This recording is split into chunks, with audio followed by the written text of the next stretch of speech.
Araw mga bata, ngayong araw ay pag-aaralan natin ang resulta ng pananakop ng mga Amerikano sa larangan ng edukasyon.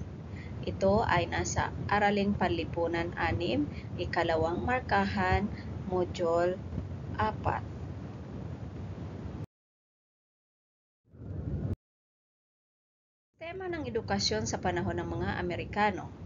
Ang edukasyon ay isang paraan na makakatulong sa pagbabago ng pamumuhay ng mga mamamayan ng isang bansa. Kaya naman, noong napagtibay na ang kasunduan sa Paris, agad na binigyang pansin ng pamahalaang Amerikano ang edukasyon.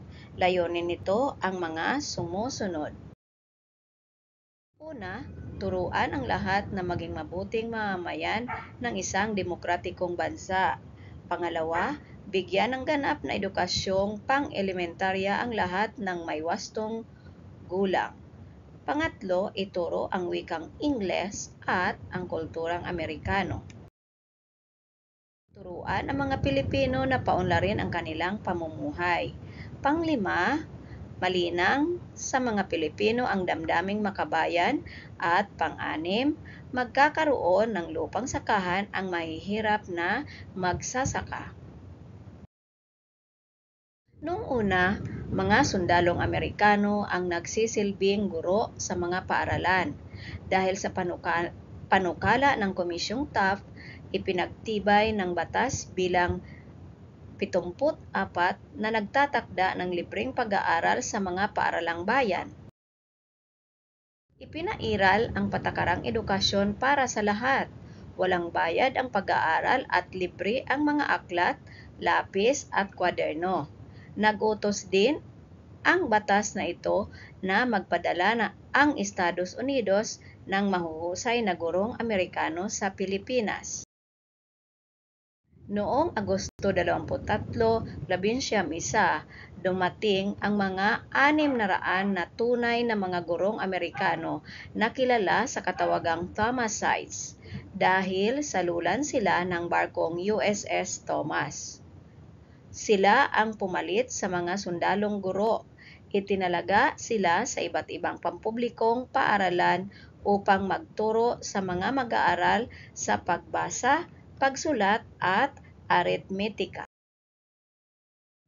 Itinakda din sa batas bilang 74 ang pagpapatayo ng mga paaralan para sa mga may gustong maging guro. Ito ay tinatawag na paaralang normal katulad ng Philippine Normal School. Dahil dito, napunan ang kakulangan ng mga guro sa paaralan. Nagpatayo ng mga espesyal na paaralan tulad ng bukasyonal, pang-agrikultura at pangkalakal. May mga pinatayo ring paaralang pangkolehiyo. Isa na dito ang Pamantasan ng Pilipinas na ipinatayo noong Hunyo 18, 1918. Ginamit sa mga paaralan ang mga aklat na isinulat at nilimbag sa Amerika. Binigyang diin ang pagtuturo ng demokratikong paraan ng pamumuhay. Kung ang simbahang Katoliko ang simbolo ng Espanya, ang paaralan naman ang simbolo ng pananakop ng mga Amerikano. Ito ang dapat nating isaisip.